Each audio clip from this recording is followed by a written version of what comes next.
अच्छा जी स्टूडेंट्स, आज हमने जो नेक्स्ट टॉपिक जो है वो स्टार्ट करना था वो ऑस्मो रेगुलेशन डिफरेंट हैबिटेट्स के अंदर किस तरीके से होती है। उसमें सबसे पहले हमारे पास आ जाती है osmo regulation in case of marine ecosystem. तो हमारे पास अगर हैबिटेट्स को हम कैटेगराइज करें ना, तो हमारे पास मेनली दो तरह का हैबिटेट होता है, या तो पानी होता है या खुश्की होती है। लेकिन जब पानी की बात करते हैं तो पानी फिर हमारे पास दो तरह का होता है। एक खारे पानी होते हैं जिनको आप मरीन वाटर कहते हैं, ठीक है, जहाँ पे सॉल्ट की कंसनट्रेशन ज़्यादा होती है, हाइपरटोनिक इन्वायरमेंट होता है। और दूसरे हमारे पास मीठे पानी होते हैं जिनको आप फ्रेश वाटर के नाम से भी जानती हैं, और उनके अंदर सॉल्ट की कंसनट्रेशन ज़रा कम होती है और उनको आप फ्रेश वाटर के नाम से जानती हैं, ठीक है जी। तो इस तरह से हमारे पास अगर कैटेगरीज़ बनाएं तो हमारे पास तीन कैटेगरीज़ आ जाती हैं, एक मरीन इकोसिस्टम की, एक फ्रेश वाटर इकोसिस्टम की और तीसरी टेरेस्ट्रियल लैंड की, ठीक है जी। तो इन तीनों जगहों पर एनिमल्स किस तरीके से अपने आप को, अपना सॉल्ट और वाटर बैलेंस जो है उसको मेंटेन कर पाते हैं, उसके हवाले से आज की क्लास में हमने डिस्कस करना है। तो आज हम सबसे पहले स्टार्ट करेंगे मरीन इन्वायरमेंट के हवाले से। तो फिशेस, अगर हम मरीन इन्वायरमेंट की बात करें तो मरीन इन्वायरमेंट में हमारे पास ओवरऑल पूरे एनिमल किंगडम को देखें तो इनवर्टिब्रेट्स और वर्टिब्रेट्स ये दो ही बड़े ग्रुप हैं। एक वो जिनके पास रीढ़ की हड्डी नहीं है इनवर्टिब्रेट्स, और एक वो जिनके पास रीढ़ की हड्डी है। इनवर्टिब्रेट्स में से वो कहता है कि जो हैग फिशेज़ हैं वो, और जो आपके जितने भी इनवर्टिब्रेट्स हैं यानी बगैर रीढ़ की हड्डी वाले जो जानवर हैं छोटे मोटे, वो सारे के सारे ऑस्मो कन्फर्मर वाली लिस्ट में आते हैं। यहाँ पे आपके पास ऑस्मो कन्फर्मर की एग्जाम्पल भी आ गई है, जो कि आप जब टॉपिक पढ़ते हैं तो डेफिनेशन के साथ उसने एग्जाम्पल लिखी नहीं हुई, लेकिन आपको यहाँ से उसकी एग्जाम्पल मिल जाती है। आप लिख सकते हैं कि hagfishes are the examples of osmoconformers. तो यहाँ पर ये सारे के सारे ऑस्मो कन्फर्मर्स होते हैं, और आपको पता है ऑस्मो कन्फर्मर्स से मुराद वो ऑर्गेनिजम्स हैं जिनको किसी किस्म की जो है ना वो एक्सचेंज की ज़रूरत नहीं होती, अपना सॉल्ट और वाटर बैलेंस जो है उसको मेंटेन नहीं करना पड़ता। और उसको मेंटेन ना करने का मकसद यही है कि वो जो है वो सॉल्ट और वाटर बैलेंस मेंटेन ना करने का मकसद यही है कि वो, इसका मतलब क्या है कि वो आइसोटोनिक इन्वायरमेंट जो है वो रखते हैं। अच्छा, उसके बाद फिर हम बात करते हैं मरीन इकोसिस्टम में पाई जाने वाली मछलियों की। तो वो दो तरह की फ़िशेज़ होती हैं, एक बोनी फ़िशेज़ होती हैं और एक होती हैं कार्टिलेज रखने वाली फ़िशेज़। कार्टिलेज कहते हैं सॉफ्ट बोन को, ठीक है, कुरी हड्डी जो होती है उसको आप कहते हैं कार्टिलेजिनस बोन। तो कार्टिलेजिनस बोन जिन फ़िशेज़ के पास होती है स्केलेटन के तौर पर, उनको आप कहते हैं कार्टिलेजिनस फ़िशेज़। इसमें शार्क्स वगैरह आ जाती हैं, स्केट्स आ जाती हैं, वगैरह आ जाती हैं। तो कार्टिलेजिनस फिशेस की वो बात करता है कि उनका तरीकाकार क्या है कि वो अपने इंटरनल सॉल्ट की जो कंसंट्रेशन होती है, ज़ाहिर है वो रह रही है मरीन इकोसिस्टम में जहाँ बाहर बहुत ज़्यादा सॉल्ट कंसंट्रेशन है, लेकिन उनकी बॉडी में जो है वो क्या है, कम होती है। तो वो जो उनकी लोअर इंटरनल सॉल्ट कंसंट्रेशन है उसको मेंटेन करने की कोशिश करती हैं, जो कि सी के कंपैरिजन में कम होती है उनकी बॉडी के अंदर। उनकी किडनीज फंक्शन कर रही हैं ताकि वो ऑस्मो रेगुलेट करा सकें। किस तरीके से फंक्शन करती हैं ऑस्मो रेगुलेट, किस तरीके से कराया जाता है, by secreting the salts through their gills. इनके गिल्स के पास एक ख़ास किस्म का ग्लैंड होता है। तो ज़ाहिर है जब ये पानी पी रही हैं बेचारी मछलियाँ तो क्या कर रही हैं, दे आर कॉन्टीन्यूसली, मतलब इनमें एक प्रोसेस होता है रैम वेंटिलेशन का कि मुंह खुला रखती हैं, लगातार पानी इनके मुंह के अंदर से गुजरता है। उसका मकसद क्या है कि इन्होंने सांस भी तो लेना है बेचारियों ने। अब सांस लेने के लिए पानी जो है वो लगातार इनके गिल्स के ऊपर से गुजरना चाहिए ताकि इनके ब्लड के अंदर ऑक्सीजन शामिल हो सके। अब उस चक्कर में बेचारियाँ पानी पीती हैं, और पानी पीने से क्या होता है कि आपको पता है कि वो पानी के साथ सॉल्ट भी उनकी बॉडी के अंदर जा रहा है, ठीक है। तो सॉल्ट को, जो एक्सेसिव सॉल्ट है उसको बचाने के लिए, उससे छुटकारा पाने के लिए जो है वो अल्लाह ताला ने इनको ख़ास किस्म के ग्लैंड्स दे रखे हैं जो कि रेक्टल ग्लैंड्स कहलाते हैं। उनके थ्रू भी जो है वो गैस एक्सचेंज कह रही हूँ, ये अपना ऑस्मो रेगुलेशन कराती हैं, सॉल्ट को रिमूव कराती हैं। डायरेक्टली रेक्टल ग्लैंड बनाई अल्लाह ताला ने इसलिए ताकि एक्स्ट्रा सॉल्ट जो है उसको वहाँ से रिमूव करा दिया जाए। अच्छा, दूसरे इनके पास जो है ना वो गिल्स के पास भी कुछ ख़ास किस्म के फिनोमिना मौजूद है जिसके ज़रिए जो है ना ये जो भी एक्स्ट्रा सॉल्ट होगा वो अपनी गिल्स के ज़रिए भी एक्सचेंज करा देती हैं, रिमूव करा देती हैं। अच्छा, उसके लिए जो तरीकाकारी इख्तियार करती हैं वो एक्टिव ट्रांसपोर्ट है। एक चीज़ आपने पढ़ी हुई थी डिफ्यूजन। डिफ्यूजन में क्या होता था, मॉलिक्यूल अपनी हाई कंसनट्रेशन से अपनी लो कंसनट्रेशन की तरफ जाता था। ये अल्लाह ताला का असूल है, प्रिंसिपल है, हमेशा मॉलिक्यूल हाई कंसनट्रेशन से लो की तरफ जाता है। लेकिन जब भी आपने कुदरत के कानून के ख़िलाफ़ मूव करना है तो you have to give energy, ठीक है। तो फ़िशेज़ क्या करती हैं कि ये फ़िशेज़ जो हैं वो ऑस्मो रेगुलेशन करवाने के लिए क्या करती हैं कि इन फ़िशेज़ ने ऑस्मो रेगुलेशन करवानी है, और उस ऑस्मो रेगुलेशन करवाने के लिए ये क्या करेंगी, ये एक्टिव जो सॉल्ट्स हैं, एक्स्ट्रा सॉल्ट्स जो हैं उनको अपने जिस्म से निकालने के लिए अपने गिल्स का सहारा लेती हैं, और वहाँ से ये डिफ्यूजन नहीं कराती, क्योंकि डिफ्यूजन का प्रिंसिपल है कि चीज़ें हाई कंसनट्रेशन से लो कंसनट्रेशन की तरफ आती हैं बच्चों। तो इनकी बॉडी जो है वो डिफ्यूज़ नहीं कराएगी, क्योंकि हाई कंसनट्रेशन का मतलब बाहर से सॉल्ट और अंदर आएगा, तो इनको तो पहले ही सॉल्ट की ज़्यादती का सामना है, लिहाजा ये एक्टिव ट्रांसपोर्ट कराएंगी, जिसमें मॉलिक्यूल अपनी लो कंसंट्रेशन से हाई कंसंट्रेशन की तरफ आता है, और इसको आप कहते हैं active transport. Why it is so? क्योंकि इसमें आप ATP के एक्सपेंस पे, यानी अपनी एनर्जी खर्च करते हुए अपने बॉडी के अंदर से, फिश बॉडी के अंदर से जो सॉल्ट होगा, जो इन्वायरमेंट के कंपैरिजन में कम है, उसको बॉडी से एलिमिनेट करा देंगी। ठीक है जी। फिर कुछ दूसरी फिशेज़ हैं जैसे शार्क्स वगैरह होती हैं, वो क्या करती हैं कि उन्होंने फिर हल क्या ढूंढा इस मसले का, कि वो क्या करती हैं, वो अपने जिस्म को आइसोटोनिक बना लेती हैं कि भाई जब हो ही बैलेंस जाएगा तो फिर हमें रेगुलेट नहीं करानी पड़ेगी। इसका मतलब कि वो कोशिश कर रही हैं कि वो ऑस्मो कन्फर्मर बन जाएं। हैं तो नहीं है वो ऑस्मो कन्फर्मर, नेचुरली तो नहीं है, लेकिन वो बनने की कोशिश करती हैं। ठीक है। तो आइसोटोनिक अपनी बॉडी को कैसे बनाया जाता है कि वो क्या करती हैं कि अपने सेल्स के अंदर अपना जो आमतौर पे फिशेस क्या करती हैं, अमोनिया प्रोड्यूस करती हैं ना, NH3 गैस जो है वो प्रोड्यूस करती हैं।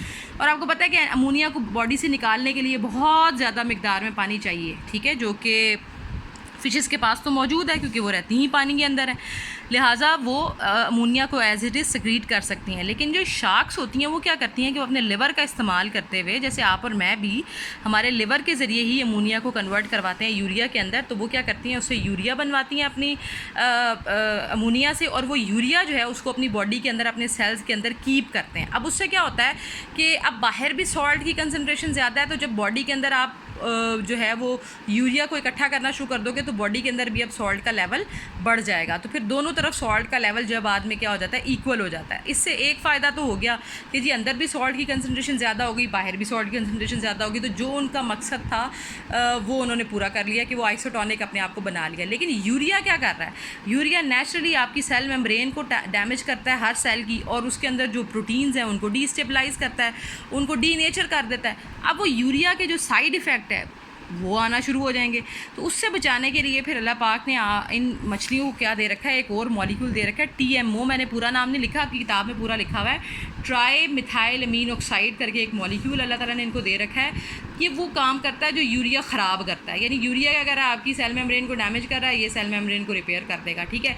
यूरिया क्या कर रहा है, वो आपकी प्रोटीन को डीनेचर कर देगा, ये उसको रीनेचर कर देगा, रीस्टेबलाइज कर देगा।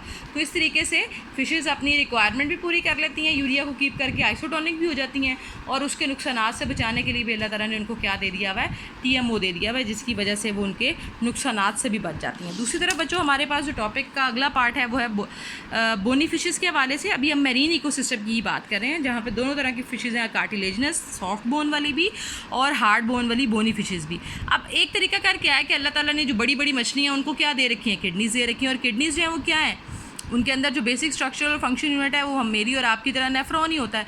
तो नेफ्रॉन जो है उसके ज़रिए वो क्या करती हैं कि नेफ्रॉन्स के ज़रिए वो क्या करती हैं, इन फिशेस का एक असूल है कि ये क्या करती हैं, हमेशा कॉन्सनट्रेटेड यूरिन प्रोड्यूस करती हैं। कॉन्सनट्रेटेड यूरिन का मतलब क्या है कि पानी जितना भी हो सकेगा ना उसको बॉडी के अंदर रखेंगी, क्योंकि उनको पानी की कमी और सॉल्ट की ज़्यादती का सामना करना पड़ता है। ठीक है। क्योंकि मरीन इन्वायरमेंट में रह रही है ना, हाइपरटोनिक इन्वायरमेंट में रह रही है, बॉडी के अंदर सॉल्ट ज़्यादा आ रहा है और पानी कम है। ठीक है। पानी अंदर से निकल के बाहर जाता है, आपने कल की क्लास में देखा था हाइपरटोनिक वाला। तो इस कंडीशन को किस तरह से विद स्टैंड किया जाता है कि अल्लाह ताला ने उनको लूब ऑफ हेनले बड़ी अच्छी दी हुई है। आपको याद ही है किडनी के बारे में हमने पढ़ा है कि उसमें पहला स्टेप रीअब्जॉर्प्शन का पहला स्टेप फिल्ट्रेशन का होता था, दूसरा स्टेप रीअब्जॉर्प्शन का होता था। तो इनकी रीअब्जॉर्प्शन बड़ी अच्छी और फास्ट होती है, जिसकी वजह से ये मैक्सिमम पानी को कंजर्व कर लेती हैं, और जो ये यूरिन प्रोड्यूस करती हैं उसमें ये सॉल्ट को स्क्रीट कर देती हैं, कंसनट्रेटेड किस्म का यूरिन प्रोड्यूस करती हैं, और लार्ज अमाउंट में पानी जो है उसको पिया जाता है अपनी पानी की कमी को पूरा करने के लिए, और फिर उस पानी को जिस्म से जाने नहीं दिया जाता। कैसे नहीं जाने दिया जाता कि ये कॉन्सनट्रेटेड यूरिन जो है वो प्रोड्यूस करती हैं। ठीक है। इस तरीके से जो है वो अपना मैनेज करती हैं। नेक्स्ट आपके पास आ जाती है osmo regulation in case of fresh water. Fresh water आपको पता है हाइपोटोनिक होता है, वहाँ सॉल्ट की कंसनट्रेशन कम होती है, फिश की बॉडी में ज़्यादा होती है। यहाँ पर आपके पास डिफरेंट तरह के ऑर्गेनिज्म रह रहे हैं, एक सेल वाले जानदार भी रह रहे हैं, मल्टी सेलर्स भी रह रहे हैं। तो यूनिसेलर ऑर्गेनिज्म तो आपको पता है एक सेल वाला जानदार है तो उसके पास तो कोई बड़ा सारा सिस्टम मौजूद हो नहीं सकता, लिहाजा अल्लाह ताला ने उनको ऑर्गेनेलिस दिए हुए हैं जिसमें कॉन्ट्रैक्टाइल वैक्यूल्स आ जाते हैं, जो कि ऑस्मो रेगुलेशन बिल्कुल वही काम करते हैं जो मेरे और आपके केस में यानी मल्टी सेलर ऑर्गेनिज्म्स की केस में हमारी किडनीज परफॉर्म करी होती हैं। इनकी जो फिशेस फ्रेश वाटर में जो मछलियाँ पाई जाती हैं उनका तरीका करके अब आप देखें, ऊपर हमने पढ़ा था कि कंसनट्रेटेड यूरिन प्रोड्यूस हो रहा था। ठीक है। अब यहाँ देखें फ्रेश वाटर में आएँ तो वो क्या है, उनका मसला बदल गया है। अब उनके पास सॉल्ट की कमी और पानी की ज़्यादती का सामना है, ठीक है। अब वो क्या करती हैं, वो डाइल्यूट यूरिन प्रोड्यूस करती हैं, वो अपनी लूप ऑफ हेनले से रीअब्जॉर्प्शन कराती ही नहीं है, जितना पानी है वो सारा का सारा रिमूव करा देती हैं बॉडी से, ठीक है। अब सॉल्ट का मसला, ये तो पानी की ज़्यादती का मसला हल हो गया। अब सॉल्ट की कमी का मसला हल कैसे किया जाता है कि ये मछलियाँ, अब वो मछलियाँ क्या करती हैं, अपने गिल्स से निकाल रही थी, समझ आ रही है बात की, ये मछलियाँ अपने गिल्स से सॉल्ट को अपटेक कर रही हैं, ठीक है। अब गौर कीजिएगा कि इन्वायरमेंट के अंदर सॉल्ट कम है, जबकि फ़िश की बॉडी के अंदर सॉल्ट ज़्यादा है, तो मॉलिक्यूल कम कंसंट्रेशन से हाई कंसंट्रेशन की तरफ जा रहा है, तो जो कि नेचर के असूल के ख़िलाफ़ है, लिहाजा एनर्जी इनपुट के साथ ये होगा। लिहाजा यही वजह है कि मैंने यहाँ पे एक्टिव ट्रांसपोर्ट लिखा हुआ है, ठीक है जी। तो ये अपना जो सॉल्ट की रिक्वायरमेंट है उसको एक्टिव ट्रांसपोर्टेशन कराती हैं, गिल्स के ज़रिए बाहर से सॉल्ट लेती हैं और इस तरह से अपनी कमी का जो है वो पूरा करती हैं। नेक्स्ट आ जाता है लैंड इकोसिस्टम या टेरेस्ट्रियल एनिमल्स या टेरेस्ट्रियल इन्वायरमेंट में किस तरह से ऑस्मो रेगुलेशन हो रही है। तो सबसे पहले तो आपने प्रॉब्लम आइडेंटिफाई करना है ना, वो प्रॉब्लम क्या है कि लैंड पे डिहाइड्रेशन हो जानी है, पानी की बड़ी शदीद कमी है, वाटर पे ये मसला नहीं था, ठीक है। तो सबसे ज़्यादा सक्सेसफुल एनिमल्स जो कि लैंड के ऊपर अपने आप को सक्सेसफुली अडेप्ट कर सके हैं, उसमें हमारे पास इनवर्टिब्रेट्स की बात करें तो आर्थ्रोपॉड्स आ जाते हैं, बाकी सारे के सारे पानियों में रहते हैं।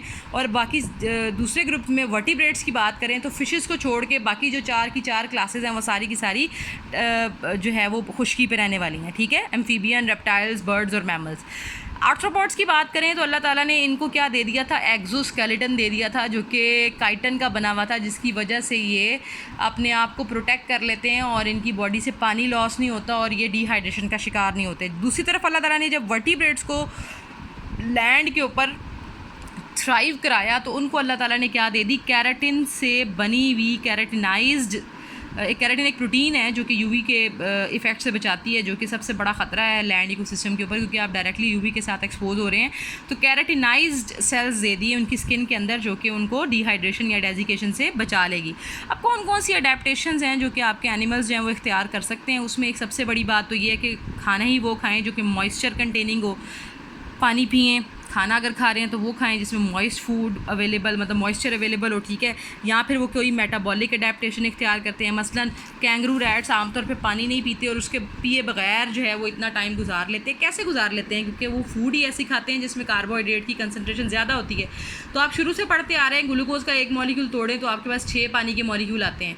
तो जब कार्बोहाइड्रेट की कंसनट्रेशन आपकी खुराक में ज़्यादा होगी तो नेचुरली जब वो कार्बोहाइड्रेट टूटेगा तो टूट के आपको क्या देगा, पानी देगा। तो ये कैंगरू रैट की रिक्वायरमेंट के लिए जो इनको पानी रिक्वायर्ड होता है वो कार्बोहाइड्रेट्स को डिग्रेड करके मेटाबोलाइज करके उस पानी को इस्तेमाल कर लेते हैं, ठीक है। इसके अलावा एक और स्ट्रेटजी इस्तेमाल करते हैं कि ये यूरिन कंसनट्रेटेड प्रोड्यूस करते हैं, जो कि इनके खून से भी मेरा ख्याल है 10-15 गुना जो है वो ज़्यादा कंसनट्रेटेड होता है और उसका मकसद यही है कि जितना भी हो सके पानी को बॉडी से लॉस ना होने दिया जाए। किडनीज यहाँ पे मेनली काम कर रही हैं। फिर बिहेवियल अडेप्टेशंस हैं, दिन में निकलते ही नहीं हैं, ठीक है। जब निकलेंगे तो ज़ाहिर है वो स्वेटिंग करेंगे और इस तरीके से भी जो है वो सॉल्ट की लॉस होगा, वाटर लॉस होगा, तो ये नॉक्टर्नल बिहेवियर शो करते हैं, ठीक है। क्योंकि सहरा में रहती हैं कैंगरू रैट्स, तो वहाँ पर उनको जो है ये ख़तरा होता है कि अगर दिन के वक्त निकलेंगे तो फिर डिहाइड्रेशन जो है वो ज़्यादा फेस करनी पड़ेगी।